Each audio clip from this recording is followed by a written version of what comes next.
Pulang dari pasar, kulihat mobil asing di depan rumah. Mengintip jendela, suamiku bermesraan dengan wanita kaya sambil menghinaku. Kutendang pintu hingga jebol. Mereka melawan, namun saat pasukan berbaju hitam datang bersujud padaku, mereka sadar telah membangunkan monster. Mereka histeris lalu pingsan. Sebelum ceritanya dimulai, silakan tulis di kolom komentar dari daerah mana saja teman-teman yang menonton cerita ini. Dan dengar cerita sambil aktivitas apa? Nyapu, ngepel, tiduran, rebahan atau apa? Yuk kita simak ceritanya. Sinar matahari pagi yang terik menerobos masuk melalui celah gorden tipis yang sudah mulai kusam warnanya. Di dalam sebuah kamar sempit yang pengap, Lara membuka matanya perlahan. Hal pertama yang dilihatnya adalah langit-langit rumah kontrakan yang memiliki bercak bekas bocor di sana-sini. Ia menghela napas panjang, bukan karena lelah fisik, melainkan karena lelah menahan diri. Lara melirik kalender dinding bergambar toko emas yang tergantung miring di dekat pintu. Ada lingkaran merah besar pada tanggal lusa. Hatinya berdesir. 2 hari lagi, gumamnya lirih. Nyaris tak terdengar. Hanya 2 hari lagi sandiwara ini berakhir. Wanita yang kini tampak lusuh dengan das terkatun sederhana itu bangkit dari kasur busa yang sudah menipis. Tidak ada yang tahu bahwa wanita yang setiap pagi bangun untuk mencuci piring dan mengepel lantai ini adalah Lara Funch, pewaris tunggal, Viper Group. Di dunia bawah tanah dan logistik Asia, nama Viper Group adalah legenda. Mereka menguasai pelabuhan, jalur distribusi, hingga keamanan tingkat tinggi. Satu jentikan jari Lara bisa meruntuhkan harga saham sebuah perusahaan multinasional, atau menghilangkan seseorang tanpa jejak. Namun, 2 tahun lalu, segalanya berbeda. Di ranjang kematiannya, ayah Lara memberikan wasiat terakhir yang aneh. Sebelum Lara resmi dilantik menjadi ratu, menggantikan ayahnya, ia harus menjalani hidup sebagai rakyat jelata selama 2 tahun penuh. Tanpa akses ke rekening bank Swiss, tanpa pengawal, tanpa fasilitas mewah. Tujuannya adalah agar Lara mengerti rasa lapar, rasa sakit, dan bagaimana manusia biasa bertahan hidup, sehingga ia tidak menjadi pemimpin yang buta. Lara menerima tantangan itu. Ia menyamar, memalsukan identitasnya menjadi seorang yatim piatu miskin tanpa keahlian, dan akhirnya menikah dengan Raka. Raka. Nama itu membuat Lara mendengus pelan saat ia melangkah ke dapur sempit mereka. Raka adalah seorang manajer investasi kelas menengah di sebuah perusahaan keuangan di pusat kota. Saat pertama bertemu, Raka tampak seperti pria ambisius yang pekerja keras. Lara berpikir Raka adalah pasangan yang tepat untuk menemaninya menjalani hidup sederhana. Tapi ia salah besar. "Heh, kamu ngelamun apa pagi-pagi?" Suara bentakan itu memecah lamunan Lara. Raka keluar dari kamar mandi sambil mengeringkan rambutnya dengan handuk. Wajahnya masam, seperti biasa. Pria itu menatap Lara dengan pandangan merendahkan yang sudah menjadi sarapan Lara setiap pagi selama 2 tahun terakhir. "Maaf, Mas, aku baru mau masak air," jawab Lara dengan nada lembut yang dibuat-buat. Ia harus mempertahankan karakter istri yang submisif dan penurut. Raka melempar handuk basahnya ke atas kursi meja makan begitu saja, berharap Lara yang membereskannya. Ia duduk sambil memeriksa jam tangan tiruan yang dibelinya agar terlihat sukses di depan klien. "Mana sarapanku? Kamu ini di rumah seharian ngapain aja? Kerja enggak?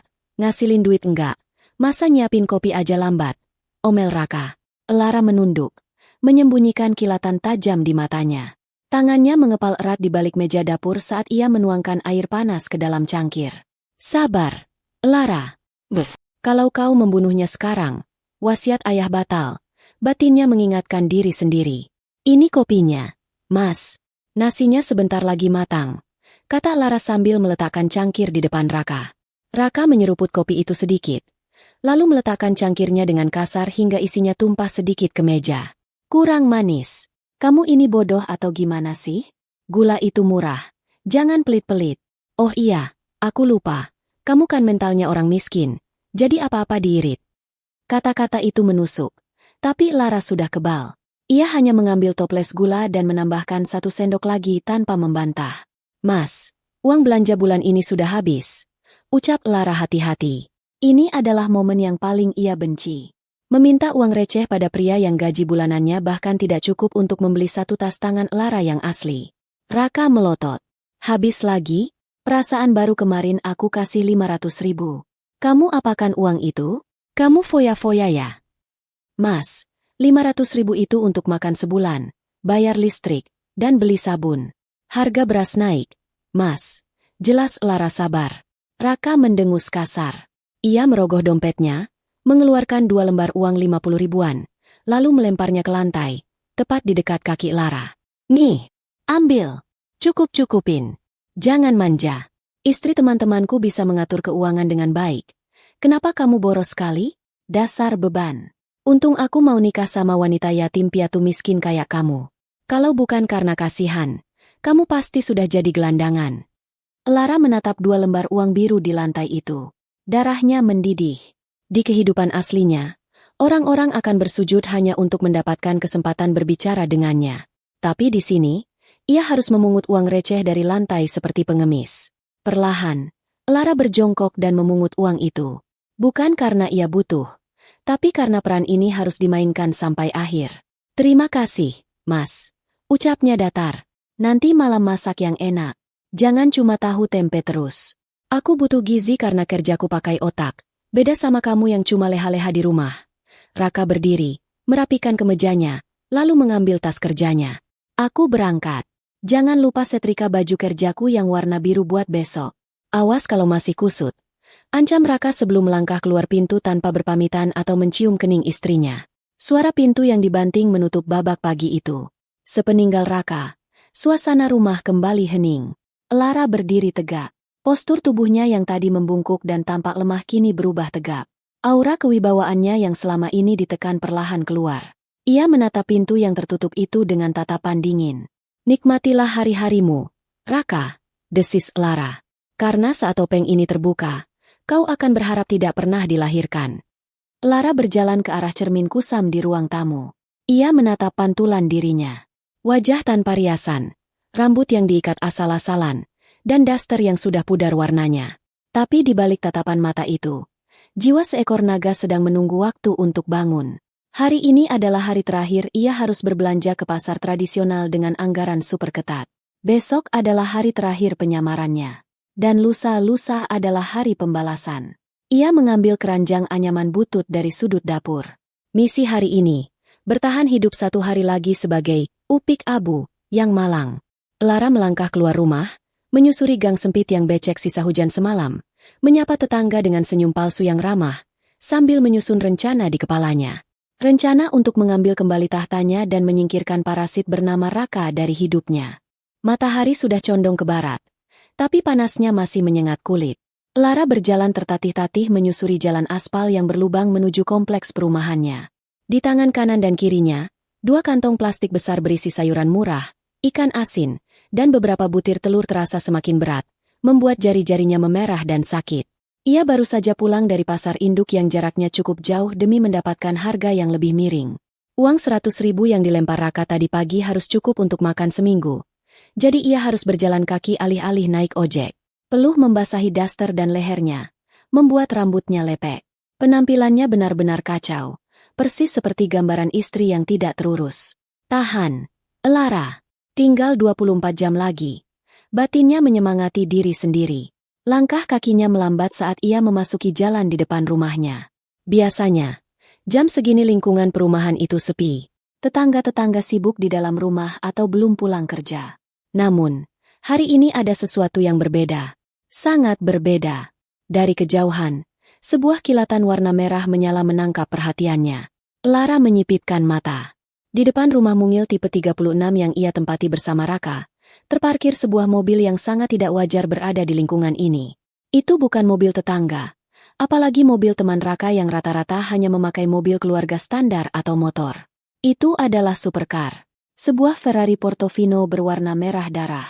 Bodi mobil itu mengkilap sempurna, memantulkan sinar matahari dengan angkuh, sangat kontras dengan pagar rumah Lara yang catnya sudah mengelupas dan jalanan berdebu di bawah bannya. Mobil itu diparkir sembarangan, memakan separuh jalan, seolah pemiliknya tidak peduli pada aturan atau kenyamanan orang lain. Jantung Lara berdegup, tapi bukan karena kagum. Instingnya langsung bekerja. Insting yang diwariskan oleh ayahnya dan diasah selama bertahun-tahun dalam pelatihan Viper Group. Siapa yang datang? Pikirnya. Kolektor hutang? Tidak mungkin. Mereka pakai SUV hitam atau motor. Polisi? Rekan bisnis Raka? Raka cuma manajer level menengah. Bosnya pun tidak akan naik mobil seharga miliaran ini ke kampung. Lara mempercepat langkahnya, namun tetap waspada.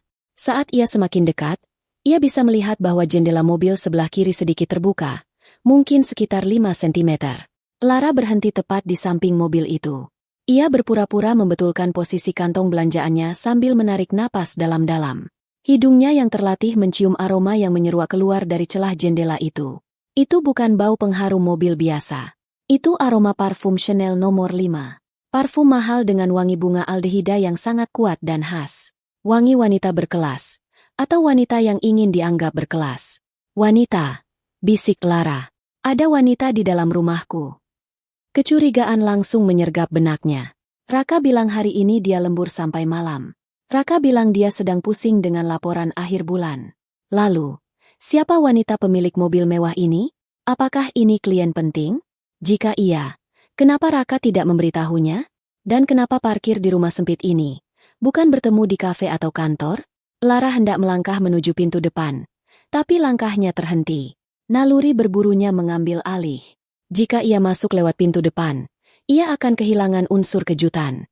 Jika ada sesuatu yang disembunyikan Raka, Lara harus mengetahuinya sebelum Raka sempat bersandiwara. Perlahan, Lara mundur. Ia tidak jadi masuk lewat gerbang depan. Sebaliknya, ia menyelinap ke samping rumah. Ada gang kecil selebar setengah meter di antara tembok rumahnya dan tembok tetangga. Jalur itu penuh dengan tumpukan barang bekas dan tanaman liar. Tapi itu adalah jalur buta yang tidak bisa dilihat dari ruang tamu. Lara meletakkan kantong belanjaannya di tanah dengan sangat pelan, tanpa suara sedikit pun. Ia tidak peduli jika ikan asinnya dimakan kucing liar. Fokusnya sekarang adalah ancaman yang ada di dalam bentengnya. Ia bergerak mengendap-endap. Gerakannya luas dan sunyi, seperti kucing yang mengintai mangsa. Kemampuan stealth yang ia pelajari dari instruktur militer bayaran Viper Group ternyata masih melekat kuat di otot-ototnya meski sudah 2 tahun vakum. Daster lusuhnya tersangkut sedikit di ranting tanaman liar. Tapi ia tidak mempedulikannya. Ia terus maju hingga mencapai posisi di bawah jendela ruang tamu bagian samping. Jendela itu model lama, dengan kaca nako yang bisa dibuka tutup.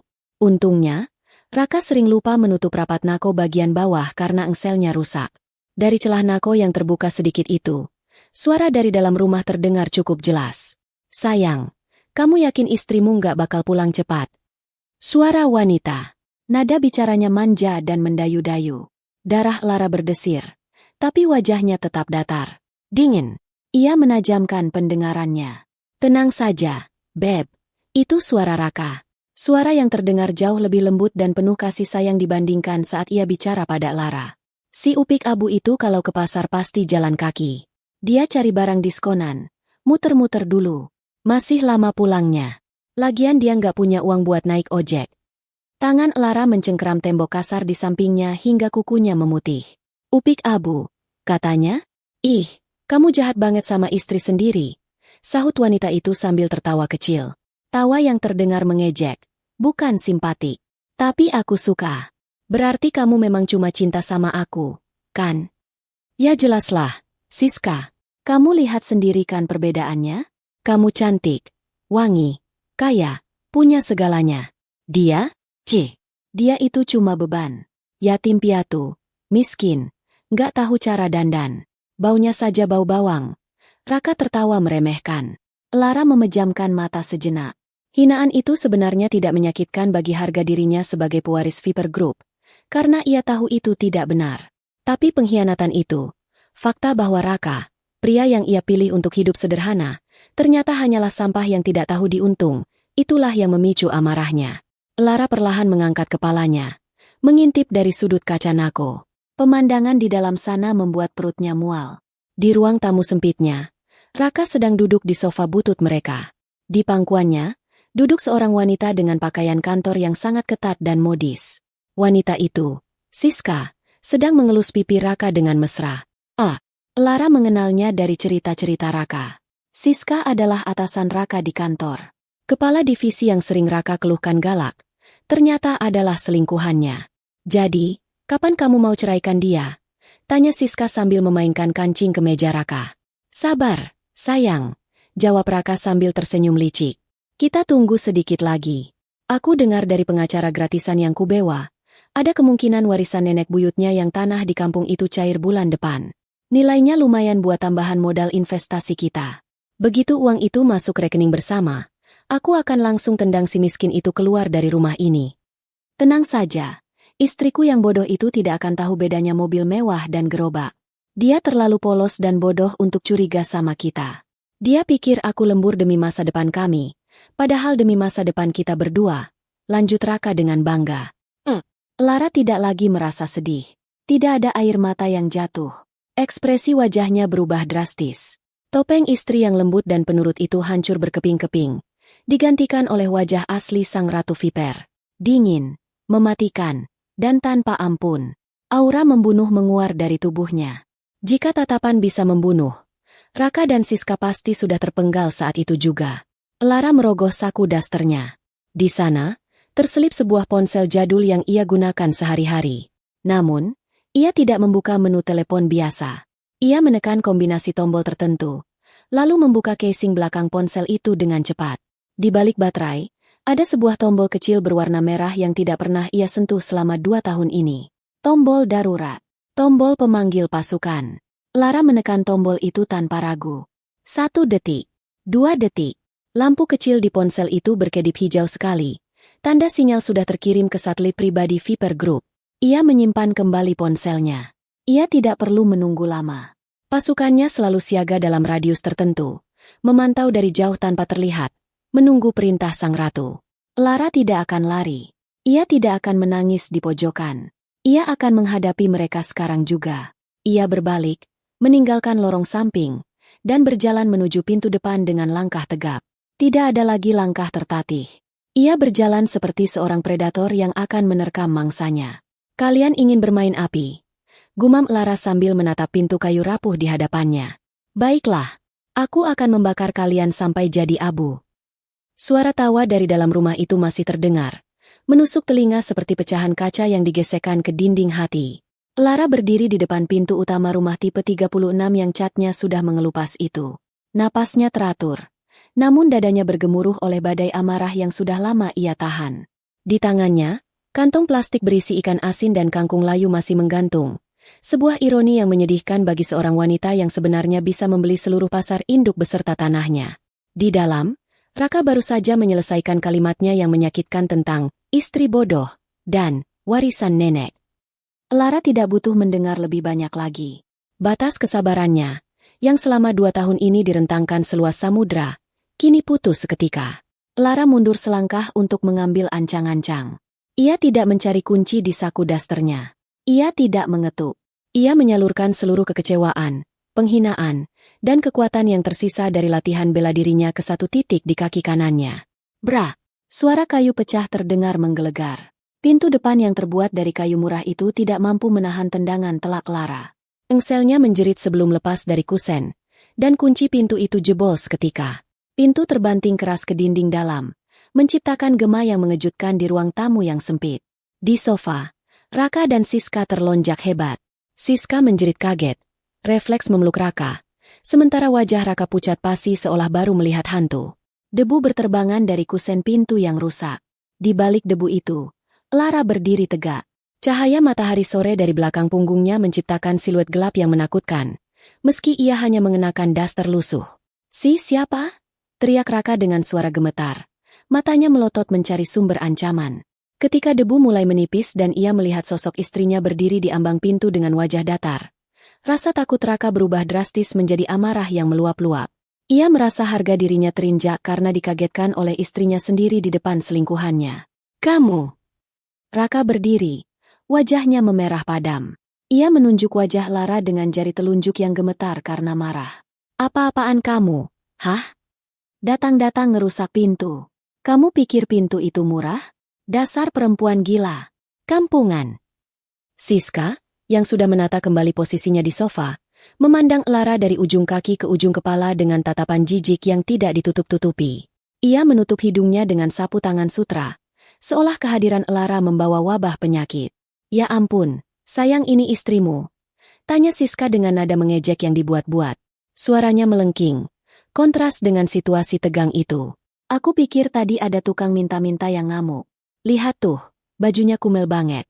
Bau apaan tuh? Ikan asin? Iyuh, pantas saja bau amis sampai ke sini. Lara tidak menjawab. Ia melangkah masuk. Kakinya menginjak serpihan kayu pintu yang hancur.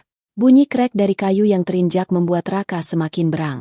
Lara meletakkan kantong belanjaannya di atas meja tamu, tepat di samping tas Hermes milik Siska. Kontras antara kantong kresek hitam berminyak dan tas kulit seharga ratusan juta itu begitu mencolok. Singkirkan sampah itu dari tasku, pekik Siska histeris. Menarik tasnya menjauh seolah takut tertular kemiskinan. Kamu Tulia? Bentak Raka. Kini melangkah mendekati Lara dengan tangan terkepal. Ia ingin menampar istrinya. Ingin menunjukkan dominasi di depan Siska agar terlihat jantan. Pulang-pulang bukannya salam, malah bikin rusuh. Lihat Siska, dia tamu terhormat. Bosku di kantor. Kamu bikin malu aku saja. Minta maaf sekarang. Cium tangan Bu Siska. Lara menatap Raka. Tatapan itu bukan tatapan istri yang takut dipotong uang belanjanya. Itu adalah tatapan seorang predator yang melihat mangsanya sedang menggali kuburannya sendiri. Mata Lara yang biasanya sayu karena lelah, kini tajam, dingin, dan menusuk hingga ke tulang sumsum. Tamu terhormat? Suara Lara keluar, rendah namun penuh penekanan. Tamu terhormat tidak parkir sembarangan menutupi jalan tetangga. Tamu terhormat tidak memangku suami orang di rumah istrinya. Raka tertegun sejenak. Ia belum pernah mendengar Lara bicara dengan nada sedingin ini. Biasanya Lara akan menunduk dan menangis. Tapi kali ini, tidak ada air mata. Jaga mulutmu. Raka mencoba menutupi kegugupannya dengan suara keras. Kamu tahu apa soal sopan santun? Kamu itu cuma orang kampung yang beruntung aku pungut. Siska ini orang kaya. Dia punya mobil mewah di depan yang harganya lebih mahal dari nyawamu. Kamu lihat mobil merah itu? Orang bodoh sepertimu pasti nggak tahu bedanya mobil mewah sama gerobak sampah. Lara tersenyum tipis. Senyum yang mengerikan. Oh, aku tahu bedanya, Raka. Ferrari Portofino. Mesin V8 Twin Turbo. Harga pasarannya sekitar 9 miliar rupiah. Tapi sayang, parkirnya miring, persis seperti moral pemiliknya. Hening. Ruangan itu mendadak senyap. Siska melongo. Raka mengerjap-erjap bingung. Bagaimana mungkin istrinya yang gaptek, yang sehari-hari hanya tahu harga cabai dan bawang, bisa menyebutkan tipe mesin dan harga mobil dengan begitu spesifik? Kak, kamu tahu dari mana? Gagap Raka. Google, jawab Lara asal, meski tatapannya tetap mengunci manik mata Raka. Dengar, Raka, aku mendengar semuanya. Rencana perceraian kalian, warisan nenek, semuanya. Wajah Raka memucat lagi, tapi kemudian ia tertawa paksa. Tawa orang yang panik. Halah, bagus dong kalau kamu dengar. Jadi aku nggak perlu repot-repot ngusir kamu nanti. Sadar diri dong. Lara, kamu itu beban.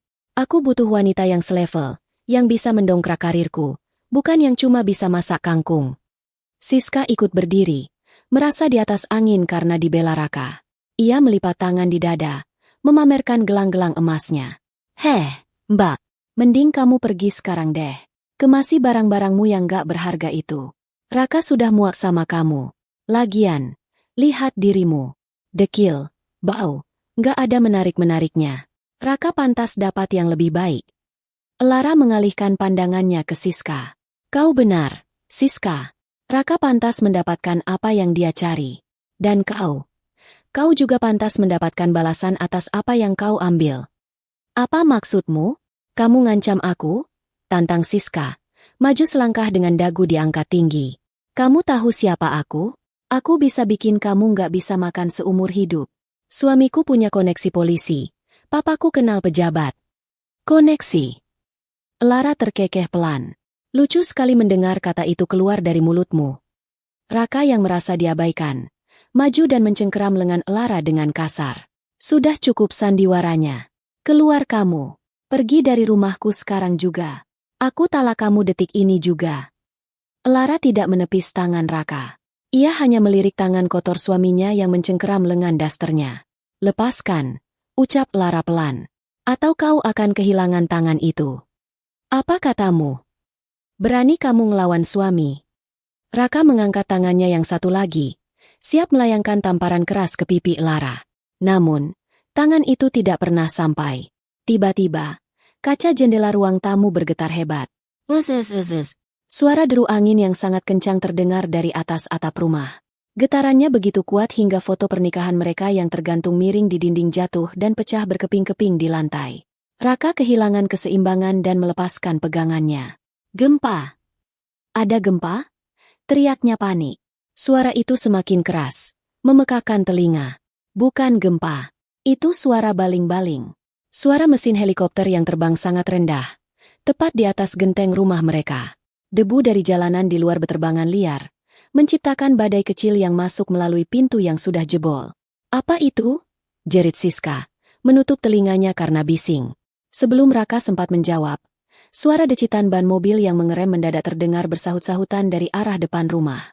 Bukan satu mobil, tapi banyak. Cit, cit, cit. Raka berlari ke jendela, mengintip keluar. Matanya terbelalak lebar hingga nyaris keluar. Di jalanan sempit depan rumahnya yang berdebu, Ferrari merah milik Siska kini terjepit dan terlihat kerdil dikelilingi oleh 3 unit SUV besar berwarna hitam pekat. Mobil-mobil itu adalah jenis kendaraan taktis lapis baja yang biasa dipakai oleh pejabat tinggi negara atau mafia internasional. Kaca filmnya gelap gulita, bodinya kokoh dan mengkilap, memancarkan aura intimidasi yang luar biasa. Siapa mereka? Raka mundur selangkah, kakinya lemas. Polisi? Densus? Siska? Kamu bawa narkoba ya? Enak aja. Aku nggak tahu, teriak Siska ketakutan. Pintu-pintu mobil SUV itu terbuka serentak. Pemandangan selanjutnya membuat nyali Raka menciut hingga titik nol. Suara deru baling-baling helikopter di atas rumah perlahan mulai stabil. Namun angin kencang yang dihasilkannya masih membuat gorden jendela rumah Raka berkibar liar seperti bendera perang. Tetangga-tetangga yang biasanya diam di dalam rumah kini mulai mengintip dari balik pagar. Namun tak ada satupun yang berani keluar melihat barisan mobil hitam yang memblokir jalanan kompleks itu. Di dalam ruang tamu yang sempit, waktu seolah berhenti. Raka dan Siska berdiri mematung, menatap horor ke arah pintu depan yang sudah tidak berdaun pintu itu. Dari balik debu jalanan yang beterbangan, muncullah siluet-siluet tegap. Langkah kaki mereka terdengar berat dan serempak, menghentak tanah dengan ritme militer yang disiplin. Masuklah seorang pria bertubuh tinggi besar, mengenakan setelan jas hitam bespoke yang harganya mungkin bisa membeli rumah Raka 10 kali lipat. Wajahnya keras, dengan bekas luka samar di dekat pelipis kiri, dan tatapan matanya setajam elang. Di telinganya terpasang earpiece transparan. Itu adalah Lukas, tangan kanan Lara, orang kepercayaan Viper Group yang dikenal di dunia bawah tanah sebagai si jagal berdasi. Di belakang Lukas, 10 orang pengawal berbadan tegap dengan seragam jas hitam serupa merangsek masuk. Ruang tamu mungil itu seketika terasa sesak. Mereka tidak hanya membawa aura intimidasi. Di pinggang mereka, terlihat jelas tonjolan senjata api yang terselip rapi di balik jas, dan beberapa bahkan memegang senjata laras panjang jenis taktis yang diarahkan ke bawah dengan posisi siaga. Raka gemetar hebat. Lututnya saling beradu. Jangan tembak. Saya cuma manajer investasi. Saya punya uang. Ambil saja dompet saya. Racau Raka, mengira ini adalah perampokan. Ia mundur hingga punggungnya menabrak tembok, melupakan Siska yang juga sudah pucat pasi di samping sofa. Siska, yang biasa berhadapan dengan klien-klien kaya, tahu bahwa ini bukan perampok biasa. Perampok tidak memakai jas Armani. Perampok tidak datang dengan helikopter. Insting bisnisnya mencium bahaya yang jauh lebih besar daripada sekadar kehilangan harta. Lukas tidak memedulikan Raka maupun Siska. Matanya menyapu ruangan dengan cepat, menilai ancaman, sebelum akhirnya mendarat pada sosok wanita berdaster lusuh yang berdiri tenang di tengah ruangan. Tanpa aba-aba, Lukas melangkah maju mendekati Lara. Raka memejamkan mata, berpikir istrinya akan ditembak mati karena menghalangi jalan para gangster ini. Minggir, Lara, jangan cari mati, teriaknya parau, masih sempat-sempatnya menyuruh istrinya menjadi tameng. Namun, apa yang terjadi selanjutnya membuat otak Raka berhenti bekerja. Lukas berhenti tepat 2 langkah di depan Lara. Wajah sangarnya melembut seketika, berganti dengan ekspresi hormat yang mendalam. Ia menekuk satu lututnya, menyentuhkan lutut itu ke lantai kotor ruang tamu Raka, dan menundukkan kepalanya dalam-dalam. Maaf kami terlambat, Nona. Suara Lukas terdengar berat dan penuh penyesalan. Helikopter kami harus memutar sedikit karena izin udara. Apakah Nona terluka? Di belakang Lukas, 10 pengawal bersenjata itu serentak melakukan hal yang sama. Bruk! Suara lutut mereka menghantam lantai secara bersamaan terdengar seperti dentuman drum. Ruangan sempit itu kini dipenuhi oleh pria-pria berbahaya yang berlutut menyembah wanita berdas terlusuh yang baru saja membeli ikan asin. Lara berdiri di sana, di tengah lingkaran para ksatria hitamnya. Ia tidak terlihat kaget. Ia tidak terlihat takut. Ia terlihat seperti seorang ratu yang sedang menerima audiensi dari rakyatnya, meskipun ia hanya memakai sandal jepit. Berdiri, Lukas. Perintah Lara. Suaranya tenang, namun memiliki otoritas yang membuat bulu kuduk Raka meremang. Itu bukan suara Lara si istri penurut. Itu suara seorang pemimpin. Lukas segera berdiri tegak, diikuti oleh pasukannya. Ia mengeluarkan sapu tangan putih bersih dari sakunya dan menyerahkannya pada Lara untuk membersihkan debu di tangannya. Situasi sudah terkendali. Nona, area sudah disterilkan. Mobil Nona sudah siap. Lapor Lukas. Raka melongo. Mulutnya terbuka lebar hingga lalat bisa masuk. Otaknya berusaha memproses pemandangan absurd ini. Setengah. Si Upik Abu dipanggil. Nona? Disembah oleh pasukan bersenjata? Ini prank-kan. Raka tertawa hambar. Matanya liar. Lara, kamu bayar berapa orang-orang ini buat nakut-nakutin aku? Kamu jual ginjal ya? Hahaha. Lucu banget. Udah woi, bubar. Akting kalian bagus. Namun tawa Raka terhenti saat ia mendengar suara pekikan tertahan dari arah sofa. Siska tidak tertawa. Mata wanita itu terbelalak menatap kerah jas Lukas. Di sana, tersemat sebuah pin emas kecil berbentuk ular viper yang melingkari bola dunia. Sebuah lambang yang sangat familiar bagi siapa saja yang berkecimpung di level atas dunia korporat Asia. Lambang Viper Group. Siska tahu legenda itu. Viper Group adalah konglomerat bayangan yang memegang kendali atas jalur distribusi dan keamanan di separuh benua. Rumor mengatakan bahwa pemimpin mereka, yang selama ini misterius, adalah seorang wanita muda yang kejam namun jenius. Lencana itu. Desis Siska. Suaranya bergetar hebat. Ia menatap Lara dengan pandangan ngeri, seolah baru menyadari bahwa ia baru saja meludahi wajah seekor naga. Viper Group. Lara menoleh perlahan ke arah Siska. Senyum dingin tersungging di bibirnya. Matamu jeli juga, Siska. Jauh lebih jeli daripada caramu memilih laki-laki. Siska mundur. Kakinya tersandung kaki meja hingga ia jatuh terduduk di sofa. Wajahnya seputih kertas. Jadi, rumor itu benar? Pewaris Viper sedang menyamar? Dan dia kamu? Siska menunjuk Lara dengan jari gemetar. Napasnya memburu. Ia menyadari konsekuensi dari apa yang baru saja ia lakukan. Ia baru saja menghina, merendahkan, dan mencoba merebut suami dari salah satu orang paling berkuasa di Asia. Karirnya, hidupnya, semuanya tamat. Ampun. Bisik Siska. Matanya berkunang-kunang. Tekanan darahnya turun drastis karena syok yang teramat sangat. Tolong jangan bunuh saya. Dan dengan itu, mata Siska terbalik.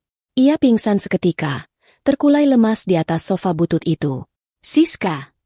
Raka berteriak bingung. Ia melihat selingkuhannya pingsan, lalu melihat para pria berjas hitam yang kini menatapnya dengan tatapan membunuh. Lukas menoleh ke arah Raka. Tatapannya seperti melihat serangga yang mengganggu. Nona, apakah sampah ini perlu kami bersihkan sekarang? Tanya Lukas sambil meraba pistol di balik jasnya. Raka menjerit. Jangan. Ampun. Lara, ini aku suamimu. Mas Raka. Sayang. Raka mencoba berlari mendekati Lara, entah untuk memohon atau berlindung, namun dua pengawal dengan sigap menghadangnya. Salah satu pengawal menghentakkan popor senjatanya ke perut Raka. Uff! Raka terbungkuk, memegang perutnya yang mual.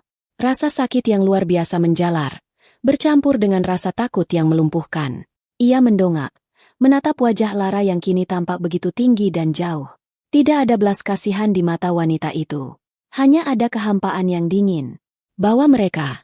Perintah Lara datar sambil membuang kantong ikan asinnya ke lantai, tepat di depan wajah Raka. 2 tahun aku menjadi istri yang baik, tapi kalian memilih untuk membangunkan iblis. Sekarang, kita selesaikan ini dengan caraku. Mendengar vonis itu, pandangan Raka menggelap. Kakinya tak lagi mampu menopang tubuhnya. Dunia berputar, dan Raka pun ambruk ke lantai. Pingsan di samping ceceran air ikan asin yang selama ini ia hina. Rumah kontrakan itu kini sunyi dari suara bentakan Raka. Hanya suara langkah kaki tegas Lukas dan anak buahnya yang mulai menyeret dua tubuh tak sadarkan diri itu keluar, menuju nasib yang tak pernah mereka bayangkan sebelumnya. Rasa pening yang hebat menghantam kepala Raka saat kesadarannya perlahan kembali. Dunia terasa berputar, dan bau apek ruang tamunya sendiri bercampur dengan aroma asing yang mewah, aroma kulit baru dan tembakau mahal. Ia mengerja-perjapkan mata, berusaha mengusir kabut yang menyelimuti pandangannya. Hal pertama yang ia sadari adalah rasa sakit di pergelangan tangannya. Raka mencoba menggerakkan tangannya, namun sia-sia. Ia terikat kuat. Tali plastik zip tie yang tebal mencengkeram kedua tangannya ke sandaran kursi kayu jati miliknya sendiri, kursi yang dulu ia beli dengan harga diskon karena ada cacat di kakinya. Di sampingnya, terdengar suara isak tangis tertahan yang ia kenali. Wanita itu juga terikat di kursi makan yang diseret ke ruang tamu. Riasannya luntur oleh air mata dan keringat dingin, membuat wajah cantiknya kini terlihat berantakan dan menyedihkan. Sudah sadar, tuan rumah. Suara itu, suara yang sangat familiar. Namun nadanya begitu asing, dingin, berwibawa, dan mengandung ancaman yang tak terucap. Raka mendongak. Pemandangan di depannya membuatnya menahan napas. Ruang tamu sempit tipe 36 itu telah berubah total. Sofa butut tempat ia dan Siska tadi bermesraan sudah disingkirkan entah kemana, mungkin dilempar ke halaman. Sebagai gantinya, di tengah ruangan, tepat di hadapan mereka, berdiri sebuah kursi berukir tinggi dengan bantalan beludru merah marun. Itu bukan kursi sembarangan. Itu adalah singgasana portabel yang terlihat seperti barang antik dari abad pertengahan. Di kiri dan kanan kursi itu, berdiri dua pengawal berjas hitam dengan tangan terlipat di depan dada, berdiri tegak laksana patung batu yang siap menghancurkan apa saja. Dan di atas singgasana itu, duduklah Lara. Tapi itu bukan Lara yang Raka kenal. Itu bukan istri yang setiap pagi memakai daster kusam, rambut dicepol asal, dan berbau bawang goreng. Wanita di hadapannya adalah definisi dari kekuasaan mutlak. Lara mengenakan setelan blazer putih gading dengan potongan haute couture yang membalut tubuhnya dengan sempurna, menonjolkan aura dominasi. Rambutnya yang panjang dan hitam kini tergerai indah, berkilau seperti sutra di bawah lampu gantung kristal yang entah sejak kapan dipasang oleh anak buahnya di langit-langit rumah kontrakan itu. Di lehernya melingkar kalung berlian sederhana namun memancarkan kilau yang menyakitkan mata. Kilau yang meneriakkan harga yang tak mungkin dijangkau gaji Raka seumur hidup. Wajah Lara dipulas riasan tipis namun tajam. Bibirnya merah menyala, kontras dengan kulitnya yang putih pucat. Ia duduk dengan kaki disilangkan anggun, satu tangannya menopang dagu, menatap Raka dan Siska seolah-olah mereka adalah spesies serangga baru yang menjijikan. Lara? Suara Raka tercekat di tenggorokan. Sayang ini ada apa? Kenapa aku diikat? Lepasin aku. Sayang, ini bercanda, kan? Kamu menang lotre ya? Raka masih berusaha menyangkal realitas.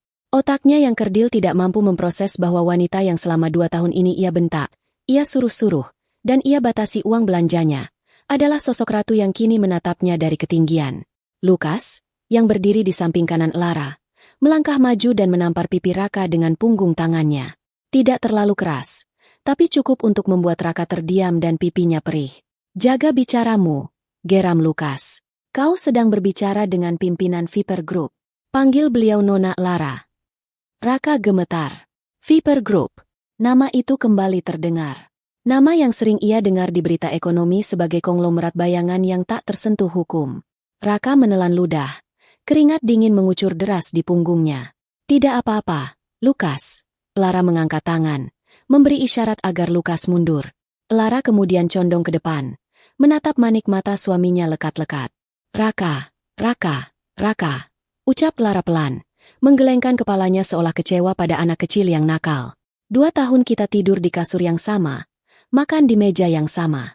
Dan selama itu pula, kamu tidak pernah benar-benar melihatku, bukan? Kamu hanya melihat apa yang ingin kamu lihat. Seorang upik abu yang bisa kamu injak-injak untuk menaikkan ego kerdilmu. Aku minta maaf, Lara. Raka mulai menangis. Air mata buaya mengalir di pipinya. Aku hilaf. Siska yang godain aku. Sumpah, aku masih cinta sama kamu. Kita kan suami istri sah. Ingat janji pernikahan kita. Lara tertawa. Tawanya renyah, namun tidak mencapai matanya. Janji pernikahan? Bagus kamu mengingatkan aku. Lara menjentikan jarinya. Lukas dengan sigap menyerahkan sebuah map berwarna biru tua ke tangan Lara. Kamu ingat ini, Raka? Tanya Lara sambil mengangkat map itu. Raka menyipitkan mata. Itu map dokumen pernikahan mereka.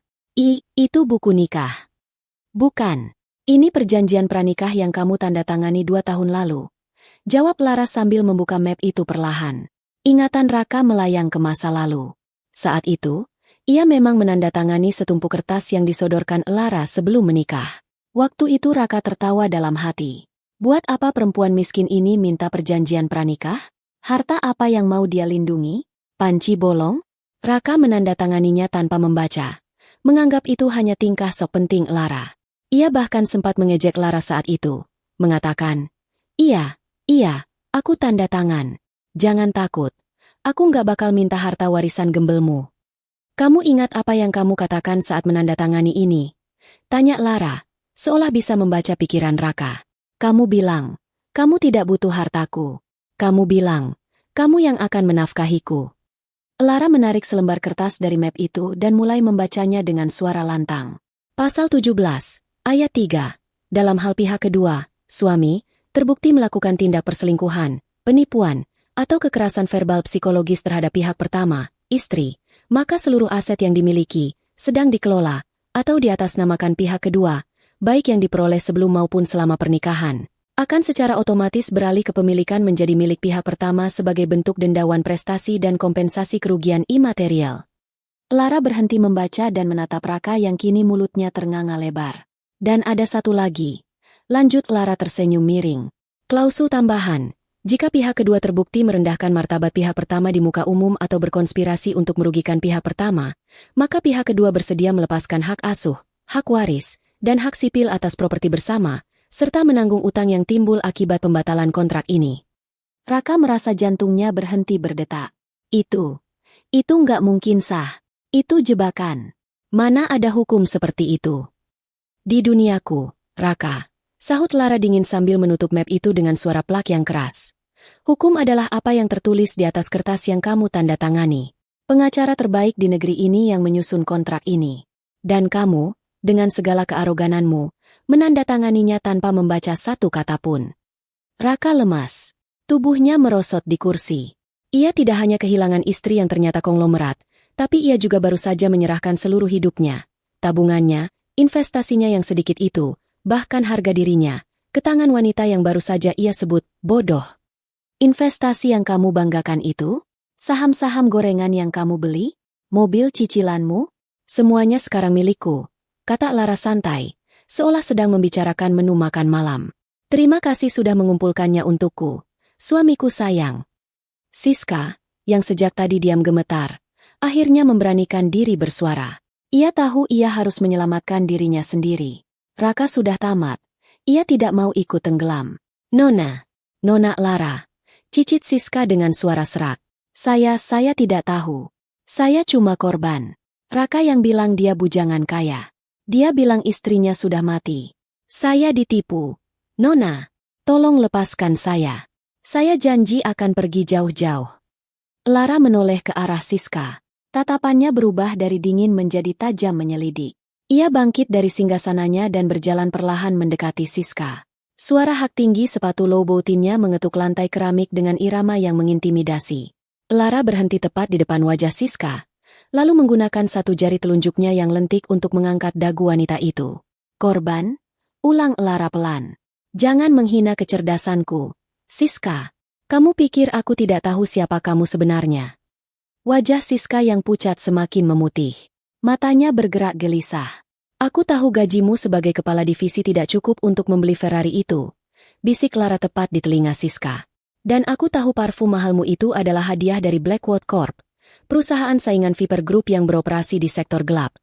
Mata Siska membelalak maksimal. Rahasianya terbongkar. Topeng wanita sosialitas sukses yang ia pakai seketika runtuh. Kamu bukan sekadar pelakor, Siska, lanjut Lara. Suaranya kini terdengar berbahaya. Kamu adalah tikus. Mata-mata korporat yang dikirim untuk mencari celah. Raka menoleh kaget ke arah Siska. Apa? Mata-mata. Lara mundur selangkah, kembali menatap kedua tawanannya dengan pandangan merendahkan.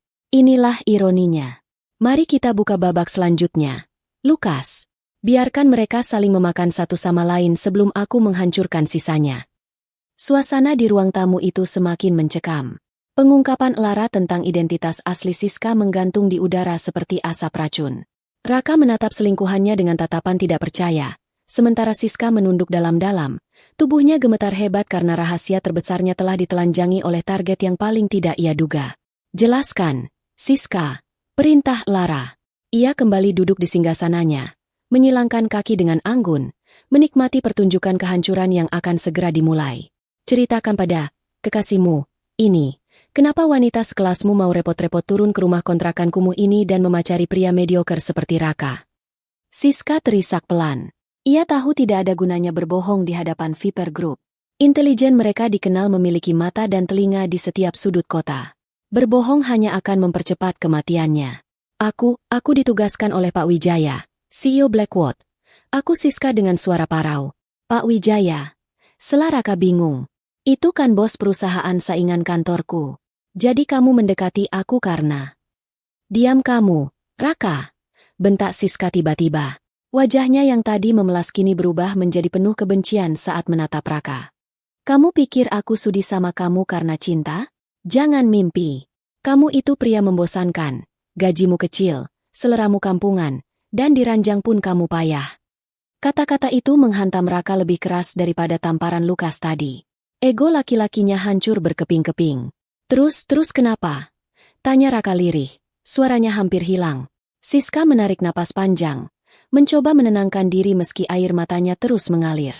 Ia menatap Lara dengan takut-takut, lalu kembali bicara. 3 tahun lalu, intelijen Blackwood mendeteksi adanya aliran dana aneh dan proteksi tingkat tinggi yang mengelilingi area perumahan ini. Ada sinyal bahwa salah satu aset terpenting Viper Group disembunyikan di sektor ini, jelas Siska. Lara tersenyum tipis. Proteksi itu adalah protokol keamanan ayahnya. Ternyata musuh-musuhnya cukup jeli mencium jejak itu, namun tidak cukup pintar untuk melihat kebenarannya. "Kami mempersempit pencarian," lanjut Siska. "Semua data mengarah ke rumah ini. Kami menganalisis penghuninya. Ada kamu, Lara, yang datanya sangat bersih, terlalu bersih, seperti data buatan, dan ada Raka, seorang manajer investasi yang ambisius." Siska menoleh ke Raka dengan tatapan jijik. "Kami, atau lebih tepatnya aku, membuat kesimpulan yang salah. Aku pikir, tidak mungkin, aset besar, Viper Group adalah istri yang kucel dan hanya di rumah saja. Logika kami mengatakan, pasti suaminya yang menyembunyikan sesuatu. Aku pikir Raka adalah agen tidur Viper, atau setidaknya memegang kunci akses ke dana mereka." "Jadi," Raka tergagap, "kamu mendekati aku, macarin aku, cuma buat nyari info," teriak Siska frustrasi. "Aku ngorek-ngorek laptop kamu tiap kamu tidur. Aku sadap HP kamu. Aku ikutin kamu rapat. Tapi hasilnya nol. Kamu benar-benar cuma karyawan biasa yang sok penting." Aku frustrasi. "Raka, aku sudah buang waktu 2 tahun ngelayanin kebodohan kamu, berharap dapat info rahasia Viper, tapi ternyata aku salah target." Siska tertawa histeris. Tawa yang terdengar gila. Ironisnya lucu banget. "Kan? Aku cari harta karun di tong sampah. Padahal harta karunnya yang punya tong sampah itu sendiri." Ia menunjuk Lara dengan dagunya. "Ternyata, aset besar itu ada di depan mataku tiap kali aku datang ke sini. Si istri yang aku hina, yang aku panggil upik abu, yang aku tertawakan ternyata dia sang ratu." Siska kembali menatap Lara, kali ini dengan tatapan putus asa. "Aku tertipu oleh kebodohan Raka. Dia begitu meyakinkan memperlakukanmu seperti sampah. Sampai-sampai aku yakin 100% kamu bukan orang penting. Mana mungkin pemimpin Viper Group mau diperlakukan seperti pembantu? Akting kalian berdua sempurna." Lara tidak merasa tersanjung. Ia justru merasa miris. "Bukan akting, Siska," jawab Lara datar. "Raka tidak sedang berakting. Dia memang sebodoh itu. Dan itulah yang menyelamatkan penyamaranku selama ini. Kebodohan dan arogansinya adalah tameng terbaikku. Siapa yang akan menyangka Ratu Viper mau menikahi pria yang bahkan tidak bisa membedakan mana emas dan mana loyang?" Raka terdiam 1000 bahasa. Tubuhnya kaku. Hancur sudah dunianya. Ia menatap Siska, wanita yang ia banggakan di depan teman-temannya. Wanita yang demi dirinya ia rela menceraikan Lara. Ternyata wanita itu hanya menganggapnya sebagai misi gagal. Siska tidak pernah mencintainya. Siska hanya memanfaatkannya. Lalu ia menatap Lara. Istri yang tulus menemaninya dari nol, yang sabar menghadapi kemarahannya, yang ia sebut beban. Ternyata adalah wanita paling berkuasa yang bisa memberikan apa saja yang Raka impikan, jika saja Raka memperlakukannya dengan baik. Penyesalan itu datang bukan seperti ombak, tapi seperti tsunami yang menggulung habis sisa-sisa kewarasannya. Jadi selama ini, Raka bergumam seperti orang gila. Aku punya berlian di rumah, tapi aku buang demi memungut batu kali yang ternyata cuma mau manfaatin aku. Raka tertawa, tawa yang sumbang dan menyedihkan. Air matanya mengalir deras. Bodoh. Aku bodoh sekali. Lara menatap Raka tanpa simpati. Momen pencerahan Raka sudah terlambat 2 tahun. Ya, Raka, kamu memang bodoh.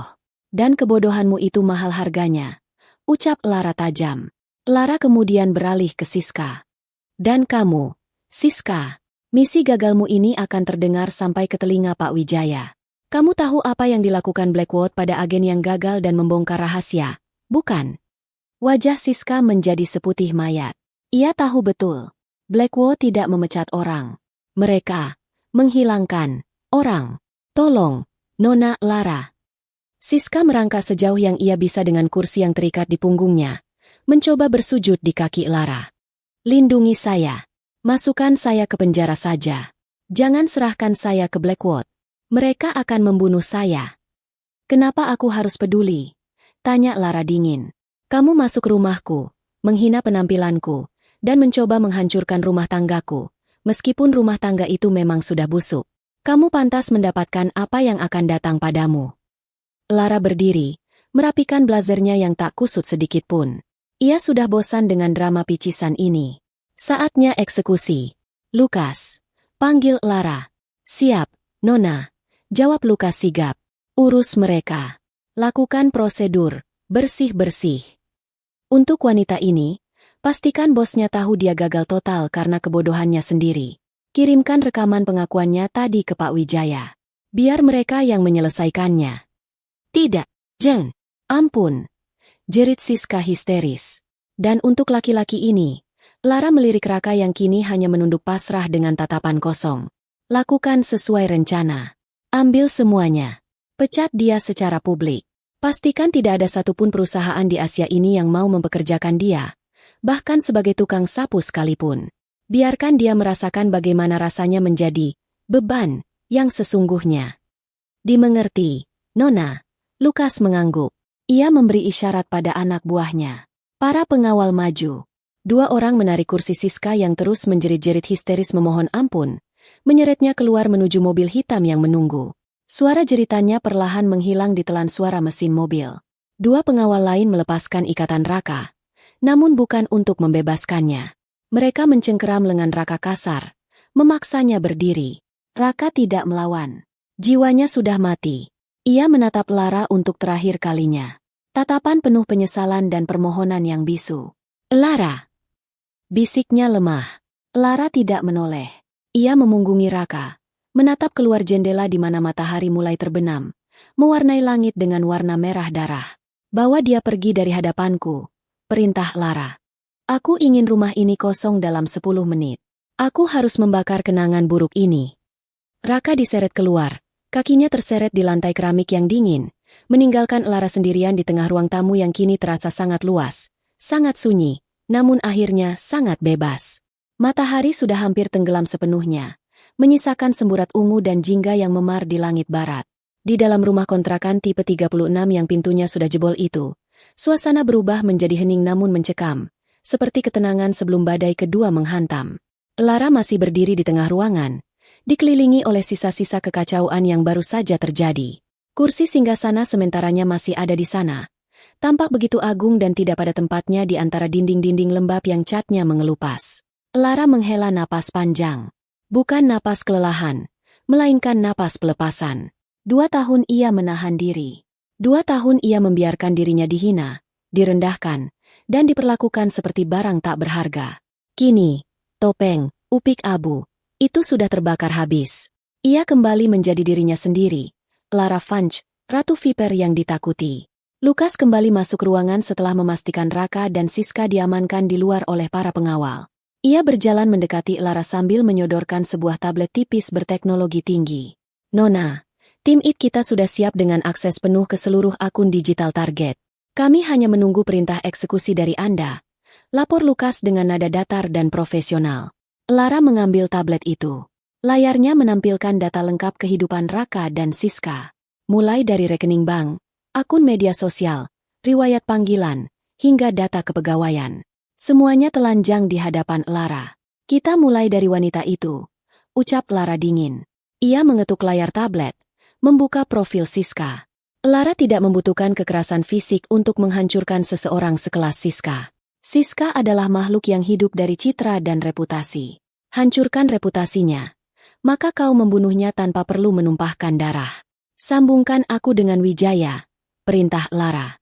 Lukas segera mendial nomor pribadi CEO Blackwood, perusahaan saingan tempat Siska bekerja. Tidak butuh waktu lama, sambungan terhubung. Suara di ujung sana terdengar gugup. Wijaya tahu betul siapa yang memiliki akses ke nomor pribadinya yang sangat rahasia itu. Halo? Siapa ini? Tanya suara pria tua di seberang sana. Selamat sore, Bapak Wijaya. Lama tidak mendengar kabarmu sejak tender pelabuhan tahun lalu. Sapa Lara dengan nada santai yang mengerikan. Hening sejenak di ujung telepon, sebelum terdengar suara tercekat. Lara? Nona Lara dari Viper? Kehormatan apa yang membuat Anda menghubungi saya langsung? Aku hanya ingin mengembalikan barangmu yang tertinggal di halaman rumahku, Wijaya, kata Lara sambil berjalan memutari ruang tamu sempit itu. Seekor tikus kecil bernama Siska. Sepertinya dia tersesat dan mencoba menggigit sesuatu yang terlalu keras untuk giginya. Terdengar suara benda jatuh di seberang sana. Mungkin Wijaya menjatuhkan gelasnya karena kaget. Nona, saya bisa jelaskan. Itu inisiatif dia sendiri. Saya tidak pernah memerintahkan. Simpan alasanmu, potong Lara tajam. Mata-matamu gagal total. Dia tidak hanya gagal mendapatkan informasi, tapi dia juga membongkar identitasnya sendiri di depan target. Dia menyebut namamu, Wijaya. Dia bernyanyi seperti burung beo tentang misi Blackwood. Anak bodoh itu. Geram Wijaya. Suaranya kini penuh amarah pada anak buahnya. Aku tidak suka ada sampah di terasku. Aku akan melepaskannya. Apa yang akan kau lakukan padanya? Itu urusan internalmu. Tapi ingat satu hal, Wijaya. Jika ada satu lagi tikusmu yang mendekati wilayahku, aku tidak akan meneleponmu lagi. Aku akan langsung membakar lumbung padimu. Mengerti? Ancam Lara. Dimengerti. Nona. Sangat dimengerti. Saya akan membereskannya. Siska tidak akan pernah bisa bekerja di industri ini lagi. Dia akan tamat malam ini juga. Janji Wijaya dengan nada panik. Bagus. Lara memutus sambungan telepon sepihak. Ia melempar tablet itu kembali ke Lukas. Satu masalah selesai. Siska akan menghadapi pengadilan jalanan dari bosnya sendiri. Karirnya hancur. Namanya akan masuk daftar hitam di seluruh perusahaan multinasional. Dan ia akan hidup dalam pelarian karena dikejar oleh kemarahan Blackwood. Itu jauh lebih menyakitkan daripada sekadar penjara. Sekarang, giliran suamiku tercinta, gumam Lara. Senyum tipis tersungging di bibirnya, namun matanya tidak tersenyum. Sambungkan ke pemilik perusahaan investasi tempat Raka bekerja. Siapa namanya? Pak Burhan. Benar, Nona, Pak Burhan. Jawab Lukas sambil mendial nomor berikutnya. Saat telepon tersambung, Lara tidak berbasa-basi. Pak Burhan, saya Lara dari Viper Group. Saya tidak punya banyak waktu. Saya ingin membeli perusahaan investasi Anda. 100% saham. Tunai. Sekarang juga. Di ujung telepon, Pak Burhan yang sedang makan malam bersama keluarganya hampir tersedak. Apa? Viper Group? Membeli perusahaan saya? Tapi, kenapa mendadak sekali? Anggap saja saya sedang ingin membuang uang receh. Jawab Lara remeh. Saya tawarkan harga 2 kali lipat dari valuasi pasar saat ini. Tapi ada satu syarat. Apa syaratnya, Nona? Apapun. 2 kali lipat? Saya setuju. Seru Pak Burhan tamak. Baginya, perusahaan itu tidak seberharga tawaran Lara. Pecat manajer investasimu yang bernama Raka. Sekarang juga. Dan jangan hanya dipecat. Buat surat pernyataan publik bahwa dia diberhentikan secara tidak hormat karena penggelapan dana nasabah. Perintah Lara. Tapi, Raka itu karyawan teladan. Dia tidak pernah menggelapkan dana. Pak Burhan mencoba membela sedikit, meski goyah oleh uang. Oh, benarkah? Coba cek server kantormu 5 menit lagi. Tim IT saya sedang membantu Anda menemukan bukti-bukti penggelapan yang selama ini tersembunyi, kata Lara penuh arti. Pada dasarnya,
Lara memerintahkan timnya untuk menanam bukti palsu. Jahat?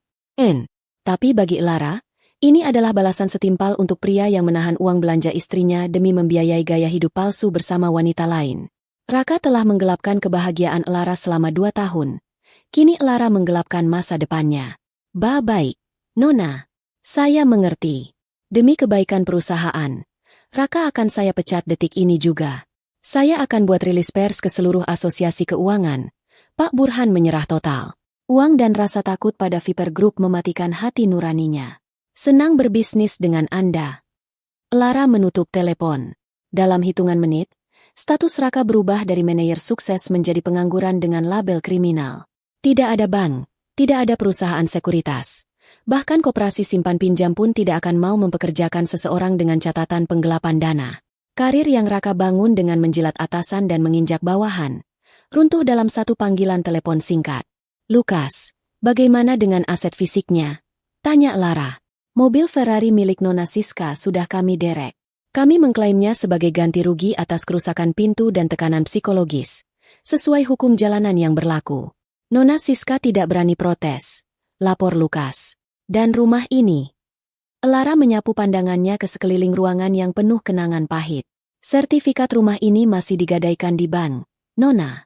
Dan kebetulan, bank tersebut baru saja diakuisisi oleh anak perusahaan Viper Group minggu lalu. Kami sudah memproses penyitaan aset karena kegagalan bayar yang mendadak ditemukan dalam sistem. Petugas penyegel akan tiba dalam 10 menit." Lara mengangguk puas. Sempurna.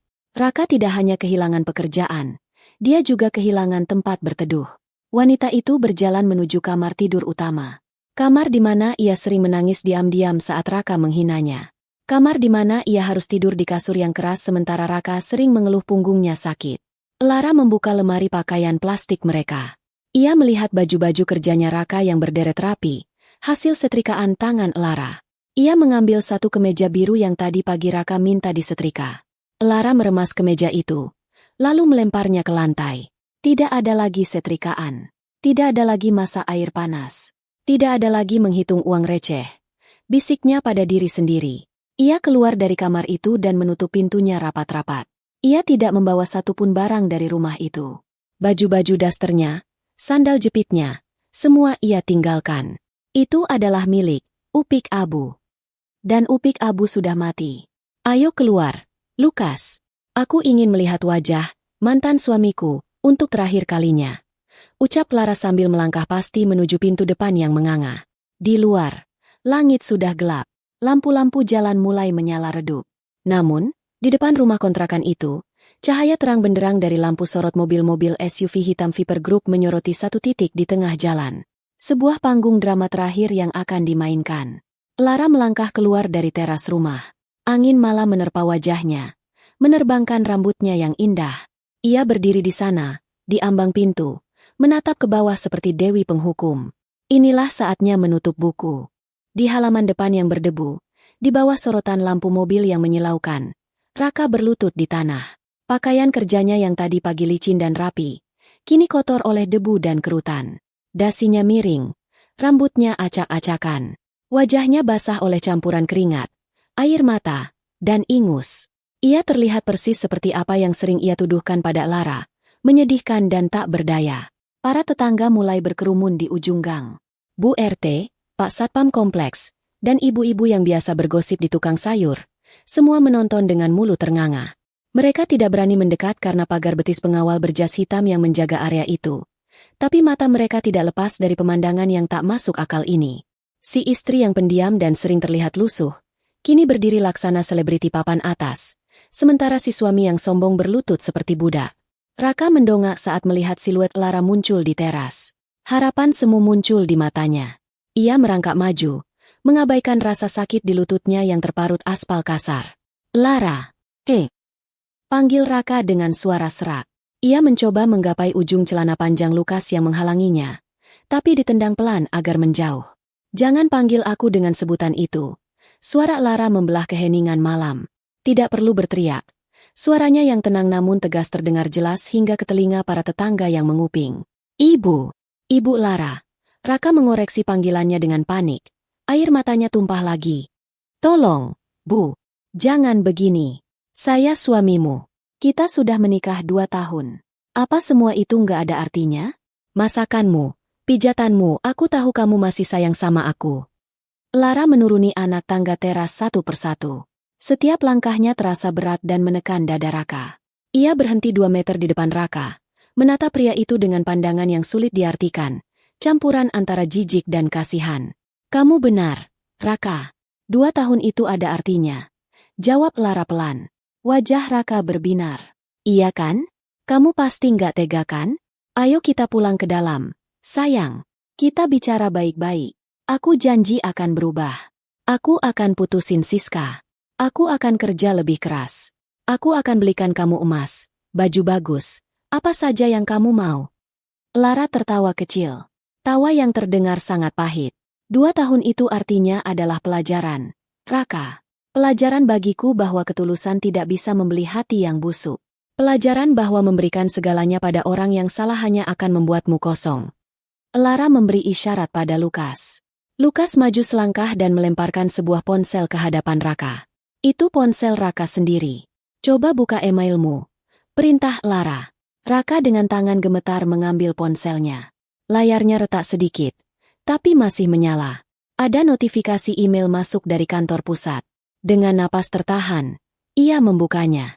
Matanya membelalak membaca baris demi baris surat keputusan itu. Pemecatan tidak hormat. Dugaan penggelapan dana. Tuntutan hukum. Ini fitnah, teriak Raka histeris. Aku nggak pernah gelapin dana. Ini bohong. Siapa yang akan percaya padamu? Tanya Lara datar. Dunia percaya pada kekuasaan, Raka. Dan saat ini, kekuasaan ada di tanganku. Kamu sudah tamat. Tidak ada perusahaan yang mau menerimamu. Hartamu disita. Rumah ini. Lara menunjuk bangunan di belakangnya. Dalam 10 menit akan disegel bank. Kamu tidak punya apa-apa lagi. Raka menjatuhkan ponselnya. Ia merasa dunianya runtuh seketika. Ia menatap sekeliling. Mobil Siska sudah hilang. Rumahnya hilang. Pekerjaannya hilang.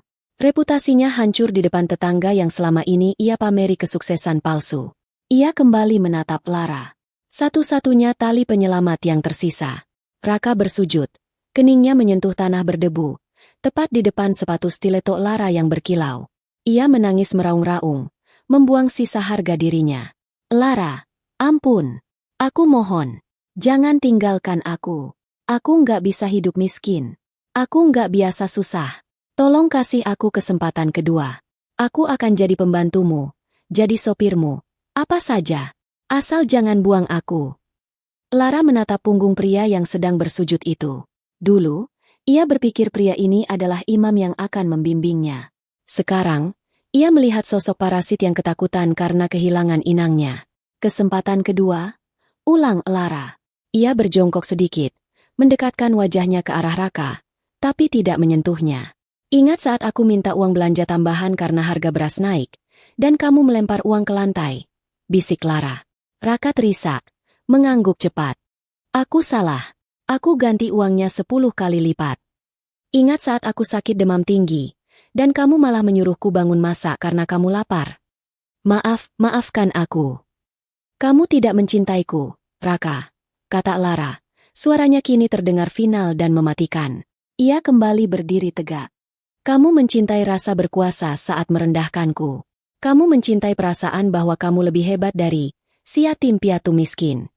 Itu yang kamu cintai. Egomu sendiri. Lara membalikkan badan. Sekarang, nikmatilah hidupmu di bawah. Rasakan bagaimana rasanya menjadi orang yang tidak punya daya. Orang yang harus mengais belas kasihan. Orang yang kamu hina selama ini. Tidak, Lara. Jerit Raka saat Lara melangkah menjauh. Ia mencoba bangkit mengejar, tapi 2 pengawal menahan bahunya kuat-kuat, memaksanya tetap berlutut di tanah. Sebuah mobil limusin hitam panjang Mercedes Maybach perlahan maju mendekat.